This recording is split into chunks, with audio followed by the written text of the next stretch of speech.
ಈ ರಾಷ್ಟ್ರದ ರಾಷ್ಟ್ರಪತಿಯಾಗಿದ್ದಂಥ ಒಬ್ಬ ಶಿಕ್ಷಕರಾಗಿ ಸೇವೆ ಮಾಡಿ ಸರ್ವೇಪಲ್ಲಿ ರಾಧಾಕೃಷ್ಣನ್ ಅವರು ಮತ್ತು ಸರಸ್ವತಿ ಪುಲೇದಾರ್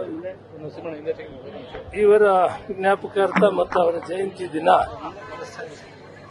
ಶಿಕ್ಷಕರ ದಿನಾಚರಣೆ ಎಂದು ಕೇಂದ್ರ ಸರ್ಕಾರ ಘೋಷಣೆ ಮಾಡಿ ಶಿಕ್ಷಕರಿಗೆ ಒಂದು ಒಳ್ಳೆ ಮಾರ್ಗ ಏನು ನಮ್ಮ ಸರ್ವೇಪಲ್ಲಿ ರಾಧಾಕೃಷ್ಣ ಅವರು ರಾಷ್ಟ್ರಪತಿಗಳಾಗಿದ್ದು ಮತ್ತು ಸರಸ್ವತಿ ಪುಲೆ ಅವರು ಯಾವ ರೀತಿ ಸಮಾಜ ಸೇವೆ ಮಾಡಿ ಶಿಕ್ಷಣಕ್ಕೆ ಆದ್ಯತೆ ಕೊಟ್ಟಿದ್ರು, ಅದೇ ರೀತಿ ಎಲ್ಲ ಅಧ್ಯಾಪಕ ವೃಂದ ಏನಿದೆ ಆ ರೀತಿ ಶಿಸ್ತಿನಿಂದ ಈ ದೇಶದ ಮುಂದಿನ ಪ್ರಜೆಗಳನ್ನು ತಯಾರಿ ಮಾಡೋದು. ಗಾಂಧೀಜಿಯವರು ಹೇಳಿದಾಗೆ ಇಂದಿನ ಮಕ್ಕಳೇ ನಾಳಿನ ಪ್ರಜೆಗಳು, ಅವರ ಜವಾಬ್ದಾರಿ ಈ ರಾಷ್ಟ್ರವನ್ನು ಬಲಿಷ್ಠ ರಾಷ್ಟ್ರವಾಗಿ ಕಟ್ಟಿ ಜಗತ್ತಿನ ಅಗ್ರಗಣ್ಯ ರಾಷ್ಟ್ರಗಳ ಜೊತೆಯಲ್ಲಿ ನಾವು ಸರಿಸಾಟಿಯಾಗಿ ಬದುಕಬೇಕು ಅನ್ನೋದೇ ಮೂಲ ಉದ್ದೇಶ. ಅದಕ್ಕೋಸ್ಕರ ಇವರು ಪಾಯ ಹಾಕಿದಂಗೆ ಮನೆ ಕಟ್ಟೋದಕ್ಕೆ.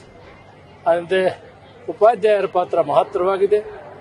ಅವರು ಅತ್ಯುತ್ತಮವಾದಂಥ ಒಂದು ಮಕ್ಕಳನ್ನು ಅವರನ್ನು ತಯಾರು ಮಾಡಿದರೆ ಮುಂದೆ ಈ ದೇಶದ ಭವಿಷ್ಯವನ್ನು ರೂಪಿಸುವ ಶಕ್ತಿ ಅವ್ರಿಗಿರ್ತದೆ.